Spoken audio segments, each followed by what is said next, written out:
जय हिंद दोस्तों, कैसे हो आप सभी लोग। उम्मीद है मस्त बिंदास होंगे और अपनी पढ़ाई को शानदार तरीके से कर रहे होंगे।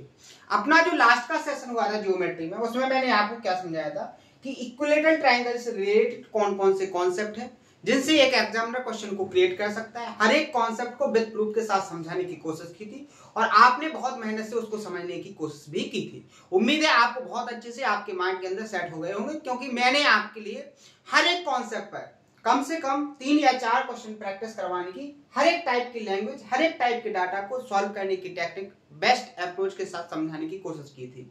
तो आपको बहुत शानदार तरीके से समझ में आया होगा। आज के सेशन में उससे आगे जो मिसलेनियस क्वेश्चन बनते हैं, जो 2 या 2 से ज्यादा कॉन्सेप्ट मिसलेनियस करके एक एग्जामिनर एक क्वेश्चन को क्रिएट करता है, जो एक मेंस लेवल का क्वेश्चन बन जाता है। आज उन सभी क्वेश्चनों की प्रैक्टिस करेंगे और उनके बीच में जितने भी कॉन्सेप्ट आएंगे, हर एक कॉन्सेप्ट को बहुत अच्छे से समझेंगे।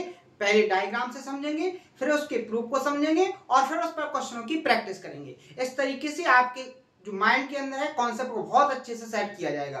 तो शानदार तरीके से आप पढ़िए, मेहनत से पढ़िए। मेहनत से मैं भी आपको पढ़ा रहा हूं और आप अच्छे से सिलेबस को पूरा करिए और एक टारगेट बना के अपनी तैयारी को कंप्लीट कीजिए। ठीक है, आपके लिए आपकी मंजिल बहुत कम समय में भी मिल जाएगी। ठीक है, तो आइए आज का सेशन स्टार्ट करते हैं। लेकिन अगर कोई नया स्टूडेंट है तो उससे रिक्वेस्ट करेंगे, उससे गुजारिश करेंगे कि वो लास्ट के जितने सेशन हो चुके हैं हर एक सेशन को बहुत अच्छे से कंप्लीट कर ले। मैं हर एक सेशन के अंदर ये बात बोलता हूं और मेरी बात ये बोलने का केवल एक ही रीजन है, क्योंकि आप जो टॉपिक पढ़ रहे हो ना, उस टॉपिक में आपका कोई भी तरीके से रिदम नहीं टूटना चाहिए। अगर आप इस टॉपिक के अंदर किसी कॉन्सेप्ट थ्योरम को स्किप कर देते हो या किसी कारणवश उस लास्ट सेशन को अटेंड नहीं कर पाते हो और उसके बाद नेक्स्ट सेशन को अटेंड करते हो, तो हो सकता है आपको आगे के कॉन्सेप्ट समझने में थोड़ी प्रॉब्लम आए। और जब आपको प्रॉब्लम आएगी तो आपको अपने अंदर ही अंदर ऐसे फील होगा कि जैसे आपको अब आगे पढ़ने में कठिनाई महसूस हो रही है। तो आपको ऐसा ना लगे, आपको हर एक कॉन्सेप्ट इजी लगे, चाहे वो डिफिकल्ट लेवल का हो, चाहे वो मॉडरेट लेवल का हो, चाहे वो एडवांस लेवल का हो, तो आपको सब इजी लगे। इसलिए आपको क्या करना है, हर एक सेशन के अंदर जो कॉन्सेप्ट, जो थ्योरम मैंने आपको बताए हैं और जो मैंने आपको क्वेश्चन प्रैक्टिस करवाए हैं, उन सभी क्वेश्चनों को बहुत अच्छे से कंप्लीट करना है। ठीक है, तो अपना जो लास्ट का सेशन हुआ था उसमें मैंने आपको जो कॉन्सेप्ट बताया था, उस कॉन्सेप्ट में 12 नंबर तक के क्वेश्चन अपने सॉल्व हो चुके थे। अब कॉन्सेप्ट क्या था उसके लिए आपको लास्ट का सेशन देखना है। अभी क्वेश्चन के अंदर लगाएंगे तो भी आपको समझ में आएगा, क्योंकि हर एक की पॉइंट में फिर से एक्सप्लेन करने की कोशिश करूंगा। क्लियर है? तो यहाँ देखो, सबसे पहले अपन क्वेश्चन को रीड करेंगे। क्वेश्चन में क्या बोला गया है कि ABC is an equilateral triangle, D is a point, यहाँ पर क्या है, point on side BC. D, ABC एक इक्विलेटरल ट्राइंगल है, डी एक पॉइंट है जो कहां पर है, बीसी पर। किस प्रकार है, सच दैट कि बीडी और बीसी का जो रेशियो है वो 2:5 है। इफ एडी की लेंथ जो दी गई है वो 5√39 सेंटीमीटर है, then the side of the triangle is. आपको जो इक्विलेटरल ट्राइंगल है उसमें जो एक सीवियर निकाली गई है उसकी लेंथ आपको कितनी दी गई है, 5√39। ठीक है, आपको इक्विलेटरल ट्रायंगल की साइड फाइंड करना है। देखो बिल्कुल नॉर्मल कॉन्सेप्ट है, मैंने कल आपको एक्सप्लेन किया था। सबसे पहले उसने बोला है कि एक इक्विलेटरल ट्रायंगल है, डायग्राम से समझो। आपके सामने बन गया इक्विलेटरल ट्रायंगल। बहुत शानदार तरीके से क्वेश्चन एग्जामिनर क्रिएट करता है, बस आपको उसकी लैंग्वेज, उसके अंदर के डाटा और कॉन्सेप्ट को ऑब्जर्व करना सीखना है। क्लियर है? यहां पर देखो एबीसी अपना क्या हो गया, यहां पर एक इक्विलेटरल ट्रायंगल। आगे जैसे बढ़ोगे तो उसने कहा है कि डी एक पॉइंट है कहां पर, बीसी पर। मान लीजिए ये पॉइंट है आपका डी। कैसे कि आपका बीडी और बीसी का, सॉरी बीडी और डीसी का रेशियो, यहां बीडी और डीसी, यहां क्या है, डीसी। बीडी और डीसी का रेशियो क्या है, 2:5। क्लियर है? समझ में आ गया ना? अब आगे जो बोला गया है, आगे क्या बोला गया है कि यहां पर एडी की लेंथ, यहां ये जो एडी है, इस एडी की लेंथ उसने कितनी दी गई है, 5√39। क्लियर है यहां तक? किसी को कोई प्रॉब्लम? अब यहां पर देखो, आपको इक्विलेटरल ट्रायंगल की साइड फाइंड करना है। आपको पता है एबीसी इक्विलेटरल ट्रायंगल है, इसकी अगर एक साइड ए है तो तीनों साइड क्या होंगी ए, यानी कि आपको ए की वैल्यू फाइंड करना है। क्लियर है? यहां पर मैं अगर आपसे बात पूछूं कि अगर आपको एडी की लेंथ फाइंड करना है तो आपको एडी की लेंथ बेसिकली होगी क्या? एडी की लेंथ निकालने के लिए आपको मैंने एक फॉर्मूला बताया था क्या, कि एडी का स्क्वायर इक्वल टू क्या होगा, इक्विलेटरल ट्रायंगल की एक साइड का स्क्वायर माइनस क्या होगा, जिस रेशियो में अपोजिट साइड को डिवाइड किया है उनका प्रोडक्ट। क्लियर है? एक कॉन्सेप्ट मैंने आपको कल बताया था। देखो यहां पर लगता है बहुत सारे ऐसे स्टूडेंट हैं जो बहुत अच्छे से कॉन्सेप्ट को नहीं समझते हैं, उनको हर एक क्वेश्चन के अंदर कॉन्सेप्ट को देखने की जरूरत पड़ती है। देखो मैंने ये कॉन्सेप्ट आपको कल बताया था, अब इसी कॉन्सेप्ट से रिलेटेड अपने क्वेश्चन चल रहे हैं। ठीक है, यहां पर आ जाओ। अब देखो अपना एबीसी जो ट्रायंगल है वो इक्विलेटरल ट्रायंगल है। अगर बीसी 5 और 2 7 यूनिट हो रही है तो आपकी एबी भी 7 यूनिट होगी और आपकी एसी भी 7 यूनिट होगी। होगी कि नहीं होगी? क्लियर है यहां तक? आप यहां पर देखो, अगर यहां से आप एडी की वैल्यू फाइंड करते तो एडी की वैल्यू निकलती कैसे? यहां पर फॉर्मूला होता है एडी स्क्वायर इक्वल टू क्या होता है, इक्विलेटरल ट्रायंगल की जहां से आपने सीबीएन निकाली है उस सीबीएन को बनाने वाली किसी एक साइड का स्क्वायर, क्योंकि इक्विलेटरल है तो कोई सी भी उजारी लो, ये भी 7 यूनिट है ये भी 7 यूनिट, तो 7 का स्क्वायर कितना हो जाएगा 49 माइनस जिस रेशियो में सीबीएन ने अपोजिट साइड को डिवाइड किया है उसका प्रोडक्ट, 2 और 5 का प्रोडक्ट क्या हो जाएगा यहाँ पर 10। यहां देखो कि 80 स्क्वायर की जो वैल्यू होगी वो कितनी आ जाएगी, 49 से 10 जाएंगे तो कितना बचेगा 39। क्लियर है यहां तक? अगर यहां से आप एडी की वैल्यू को फाइंड करोगे तो एडी की जो वैल्यू निकल के आएगी वो क्या आ जाएगी √39। लेकिन इसी एडी की वैल्यू जो दी गई है वो 5√39 दी गई है। कितने गुना दी गई है? 5 गुना। तो यहां पर आपको जो साइड है वो भी कितने गुना हो जाएगी आपकी 5 गुना, तो 7 पंचे 35। ऑप्शन नंबर अपना क्या हो जाएगा यहाँ पर डी करेक्ट आंसर। क्लियर है? तो ऐसे क्वेश्चन को सॉल्व किया जाता है। ये आपको जो मैंने यहाँ लिख के साइड में बताया इसको लिखने की जरूरत नहीं है, आप एग्जाम में देखते, अगर ज्यादा से ज्यादा अगर आपको जरूरत पड़ती तो केवल डायग्राम बनाने की जरूरत पड़ती। आप डायग्राम को जैसे ही बनाते आपके माइंड में जो कैलकुलेशन है वो विद इन टाइम के अंदर ऑब्जर्व हो जाती और आप सेकंडों में अपने ऑप्शन को टिक करते और आगे बढ़ जाते। क्लियर है? लेकिन ये सारी जो टेक्निक है जितनी ज्यादा आप प्रैक्टिस करोगे उतनी ज्यादा इंप्रूव होगी। क्लियर है? आगे बढ़े next question.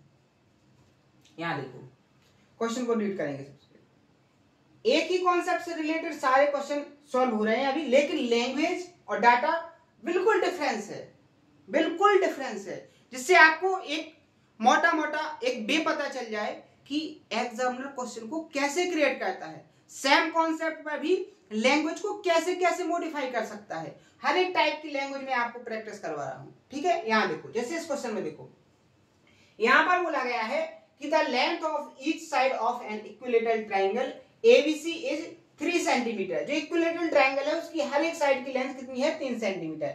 Late D be a point on BC, जो डी पॉइंट है वो कहां पर है बीसी पर, such that the area of triangle ADC is half the area of triangle ABD. यहां पर उसने बोला है कि जो डी पॉइंट बीसी पर है वो इस प्रकार से है कि जो एडीसी का एरिया है वो एबीडी ट्रायंगल का कैसा है आधा है। जो दो ट्रायंगल बनाए हैं उसका जो रिलेशन है वो कैसा है कि जो एडीसी का एरिया है वो एबीडी से आधा है। आगे देखो then the length of AD, AD की लेंथ आपको फाइंड करना है। यहां देखो सबसे पहले उसने बोला है कि आपका एक इक्विलेटरल ट्रायंगल है, विद इन सेकंड वाले ये सारे क्वेश्चन है और ये क्वेश्चन प्री में भी आते हैं और मेंस में भी आते हैं, इनका बहुत अच्छा वेटेज है हर एक एग्जाम में। यहां पर देखो एबीसी आपका क्या बन गया, एक ट्रायंगल बन गया इक्विलेटरल ट्रायंगल। इस इक्विलेटरल ट्रायंगल की हर एक साइड कितनी है 3 सेंटीमीटर। क्लियर है? यहां पर जो डी पॉइंट है वो बीसी पर है, मान लीजिए डी पॉइंट है। किस प्रकार है कि यहां पर जो दो ट्रायंगल बन रहे हैं एडीसी और आपका एबीडी एडीबी। ठीक है, यहां पर देखो कैसे बन रहा है, वो कह रहा है कि जो एडीसी का एरिया है, एडीसी का एरिया एबीडी के एरिया का आधा है। अगर ये 2 यूनिट है तो ये कितना है 1 यूनिट है। क्लियर है यहाँ तक? अब आपको ये जो डाटा दिया है इससे उसने पूछा है कि आपको एडी की लेंथ क्या है, उसकी वैल्यू क्या है, आपको फाइंड करना है। क्लियर है? यही क्वेश्चन है ना? तो आप यहां से देखो, सबसे पहले तो आप यहां पर देखो किसी ट्रायंगल का एरिया जिस रेशियो में होगा अपोजिट साइड भी उसी रेशियो में होगी। ये कॉन्सेप्ट मैंने आपको बताया है। क्लियर है? अगर इस ट्रायंगल एडीबी और ट्रायंगल एडीसी का एरिया का रेशियो 2:1 है, तो यहां से बीडी और डीसी का जो रेशियो होगा साइड का, वो भी क्या होगा, यहां पर 2:1 होगा। क्लियर है? 2 और 1 3, 3 यूनिट की वैल्यू 3 है, तो यानी कि आपका बीडी भी कितना हो जाएगा, 2, और डीसी भी कितनी हो जाएगी, 2। क्लियर है यहां तक? आपको एडी की वैल्यू फाइंड करना है, कॉन्सेप्ट लगा दीजिए। एडी का स्क्वायर क्या होता है अपना, इक्विलेटर साइड की किसी भी एक साइड का स्क्वायर, 3 का स्क्वायर 9, माइनस 2 इंटू 1। यहां से जैसे ही आप सॉल्व करोगे तो एडी का स्क्वायर क्या आ जाएगा, 9 से 2 माइनस करोगे तो 7, और एडी की वैल्यू की बात करोगे तो एडी की वैल्यू क्या आ जाएंगे, √7। ऑप्शन नंबर यहां पर डी क्या हो जाएगा, करेक्ट आंसर। क्लियर है? कोई दिक्कत, कोई परेशानी? आगे बढ़े। देखो एक ही कॉन्सेप्ट, कहां से कितने क्वेश्चन हो गए अपने, एक ही कॉन्सेप्ट से रिलेटेड। ये कॉन्सेप्ट था अपना।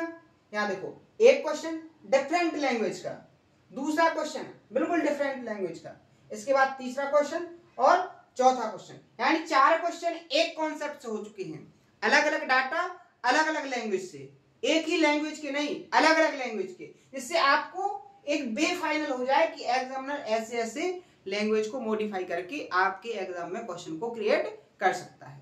ठीक है?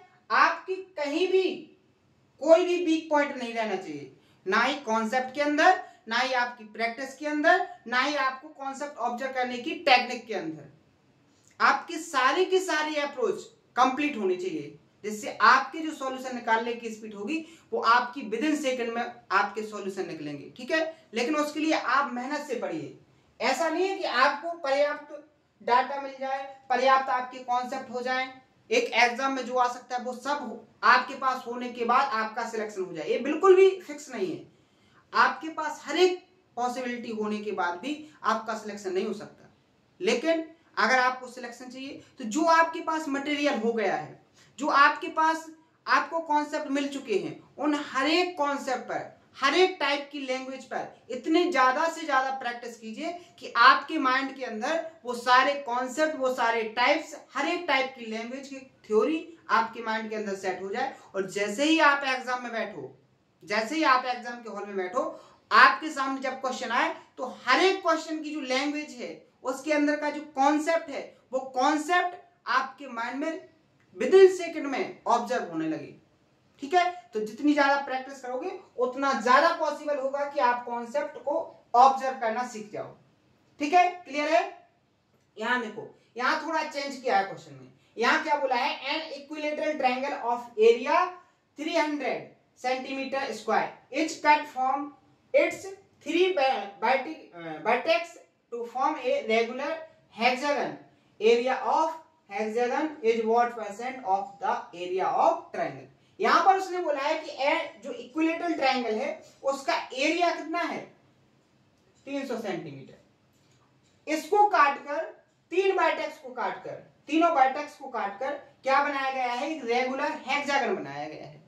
आपको उस हेक्सागन यानी षष्ठभुज और उस ट्रायंगल का जो एरिया है वो कितने % है, जो हेक्सागन का एरिया है वो ट्रायंगल के एरिया का कितना % है, आपको ही बताना है। तो इससे पहले एक छोटा सा लॉजिक आपको मैं समझाना चाहता हूं, पहले आप उसको समझिए, ध्यान से समझना।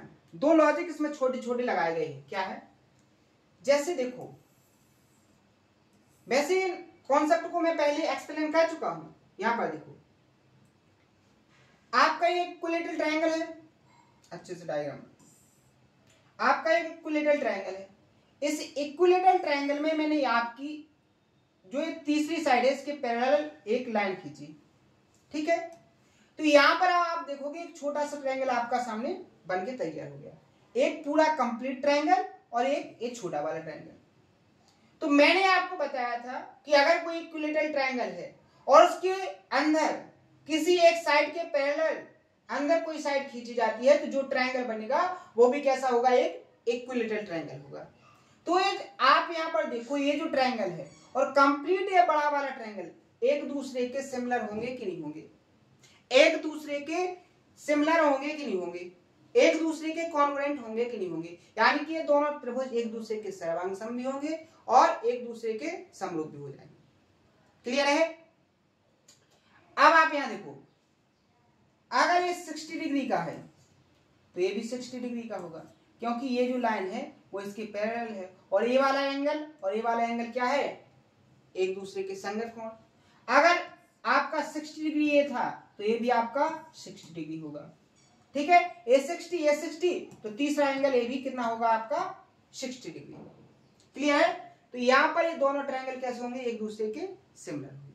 तीसरी बात, दूसरा कॉन्सेप्ट आप यहां पर देखो, एक हेक्सागन बना रहे हैं अपन,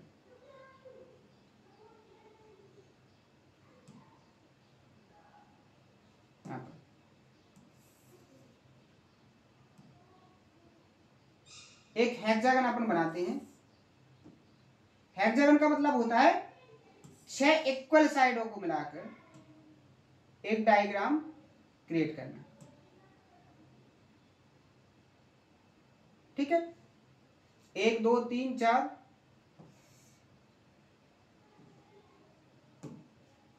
और ये 5। ठीक है,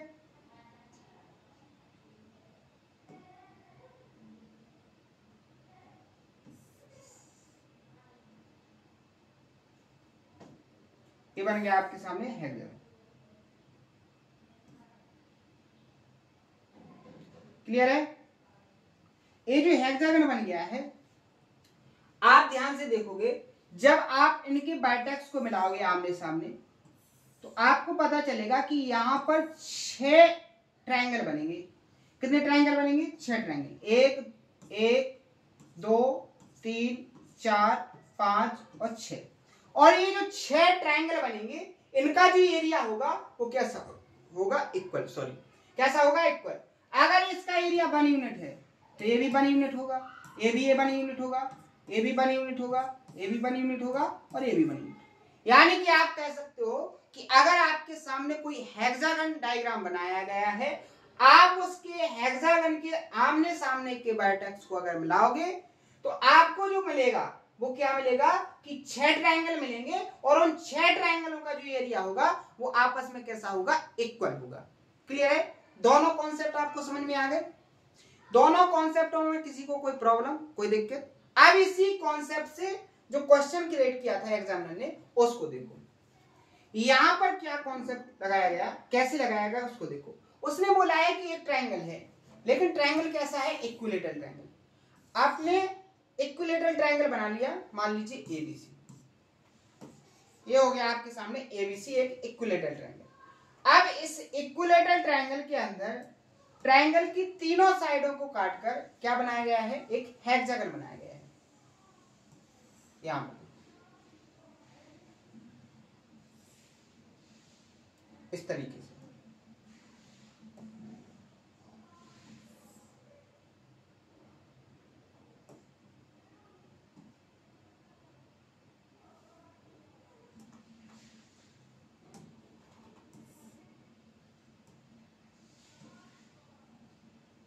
आपके सामने क्या बनाया गया है, एक हेक्सागन बनाया गया है।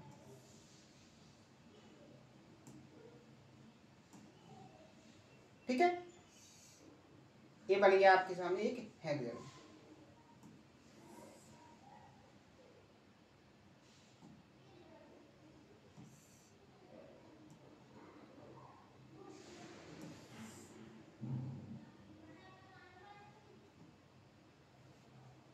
एक बात का और ध्यान रखना है आपको, एग्जाम में आपको एग्जाम में जो डायग्राम बनाना है वो एक्यूरेट डायग्राम बनाने की कोशिश नहीं करना है। इसमें टाइम वेस्ट नहीं करना है आपको केवल हूबहू लगे कि हाँ ट्रायंगल है तो ट्रायंगल जैसा बन जाए, ऐसा नहीं कि उसको संभालने में लगे हो। आप सॉल्व करना है, जैसा बन जाए ट्रायंगल है, ट्रायंगल जैसा बन जाए। आपको डायग्राम बनाने में टाइम ज्यादा वेस्ट नहीं करना है। यहाँ देखो एबीसी के अंदर अपना एक हेक्सागन बन गया।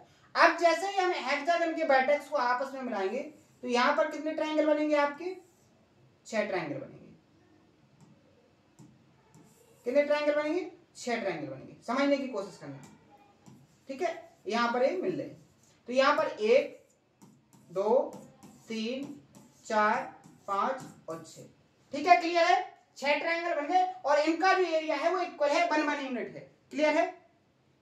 तो आपसे एग्जामिनर पूछता है कि जो हेक्सागन है उसका एरिया, तो हेक्सागन का एरिया कितना बन गया? 6 यूनिट। पूरे ट्रायंगल का एरिया क्या होगा? आपको पता है कि ये भी इक्विलेटरल ट्रायंगल बन जाएगा, ये भी इक्विलेटरल ट्रायंगल, ये भी इक्विलेटरल। अगर इनका एरिया 1 यूनिट है तो ये भी 1 यूनिट होगा, ये भी 1 यूनिट होगा, ये भी 1 यूनिट। तो कंप्लीट ट्रायंगल का एरिया क्या हो जाएगा? 6 यूनिट। तो ये हेक्सागन का 7 8 9 कितने यूनिट? 9 यूनिट। आप यहां से 3 से डिवाइड करोगे तो 2 और 3, आप यहां पर देखोगे 2:3। और अगर इसको परसेंटेज में चेंज करेंगे तो डायरेक्ट वैल्यू हो जाएगी कितनी? 66.66%। अभी अगर बहुत सारे ऐसे स्टूडेंट होंगे जिनको प्रॉब्लम आई होगी कि 66.66 कैसे हो गया, तो जब भी परसेंटेज में चेंज करते हैं 100% से मल्टीप्लाई करते हैं। तो जब आप 200% में 3 से डिवाइड करोगे तो आपका जो आंसर आएगा 66.66% आएगा, ठीक है। ये आपको परसेंटेज में बहुत शानदार तरीके से सिखाया जाएगा कि परसेंटेज फ्रैक्शन वैल्यू क्या है, परसेंटेज फ्रैक्शन वैल्यू को कैसे परसेंटेज में चेंज किया जाता है, फ्रैक्शन को परसेंटेज में चेंज करना और परसेंटेज को फ्रैक्शन में चेंज करना, दोनों का क्या कॉन्सेप्ट होता है, कैसे आप विद इन टाइम के अंदर निकालना सीखोगे, कैसे आप उनको याद करोगे, आपको कुछ भी रटने की जरूरत नहीं पड़ेगी, ठीक है। तो इसका आंसर आपको समझ में आ गया कैसे दिया था। तो ऐसे लॉजिकल तरीके से, ऐसा नहीं है कि आपने जो कॉन्सेप्ट पढ़ लिए उन्हीं कॉन्सेप्ट से रिलेटेड आएगा, आपको एग्जामिनर अलग से कॉन्सेप्ट, लेकिन आपको लैंग्वेज वो समझ में आ जाएगी। जब आप सारे कॉन्सेप्ट पढ़ लोगे तो आप जो एग्जामिनर कॉन्सेप्ट क्रिएट करेगा उससे आपको समझ में आ जाएगा कि एग्जामिनर बेसिकली कहना क्या चाहता है, कॉन्सेप्ट क्या क्रिएट करना चाहता है, उससे आपको सारे क्वेश्चन विद इन टाइम के अंदर सॉल्व हो जाएंगे। क्लियर है? किसी को कोई प्रॉब्लम? एक क्वेश्चन को और सॉल्व करेंगे। ये जो टाइप था इसको आज पूरी तरीके से फिनिश करेंगे, ठीक है। फिर नया टाइप अपन स्टार्ट करेंगे। यहां देखो अगला question, in the figure given below ABC is an equilateral triangle. यहां नीचे जो डायग्राम दिया है वो कैसे एबीसी है और वो कैसा है? Equilateral triangle with each side of length 30। जो यहाँ पर ए बी बी सी और ए सी जो 3 साइड हैं उनकी इक्वल वैल्यू है 30 सेंटीमीटर। क्लियर है? यहां देखो X Y is parallel to B C, जो एक्स वाई है वो बीसी के पैरेलल है और एक्सपी जो एक्सपी है वो एसी के पैरेलल है और जो बाई क्यू है वो एबी के पैरेलल है। आपको एक्स वाई एक्सपी और बाई क्यू इनका जो सम है वो कितना दिया है? 40, यानी कि इस साइड, इस वाली साइड और इस वाली साइड, इन तीनों का सम कितना दिया है? 40। आपको पी क्यू, आपको इस वाली लेंथ को निकालना है। ध्यान से समझो, अभी मैंने आपको कॉन्सेप्ट एक्सप्लेन किया है, थोड़ी ही देर पहले कॉन्सेप्ट एक्सप्लेन किया है कि अगर आप किसी भी ट्रायंगल के अंदर किसी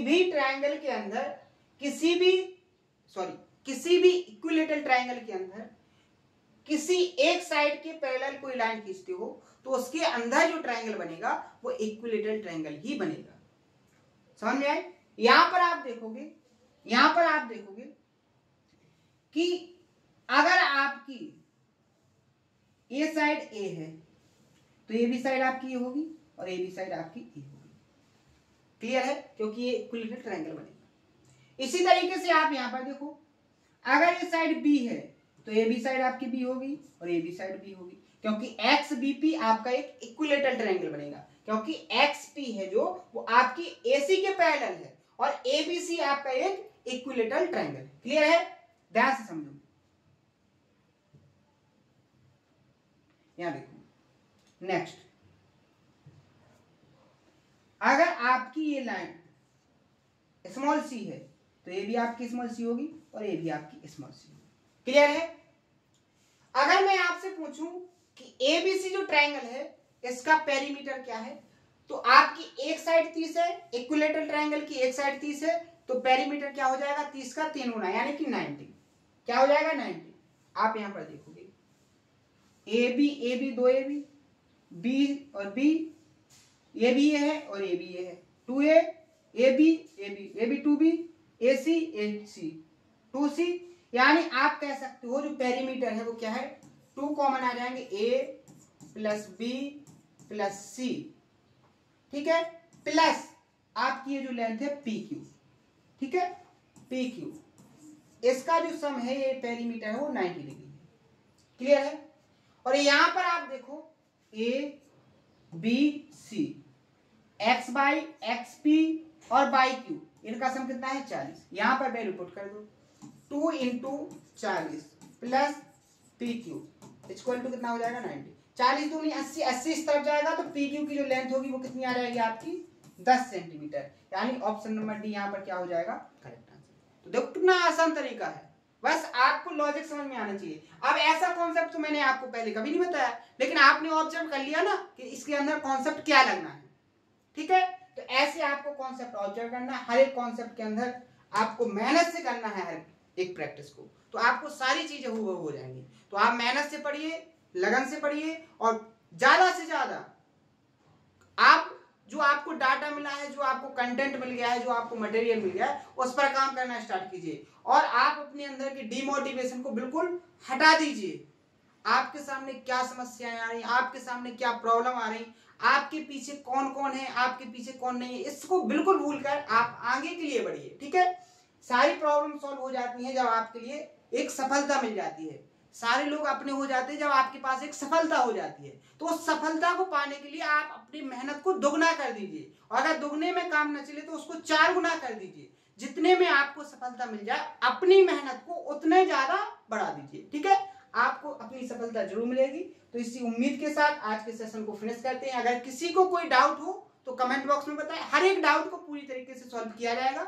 मिलते हैं नेक्स्ट सेशन में इसी जोश और उम्मीद के साथ। आज के लिए इतना ही, थैंक यू, धन्यवाद।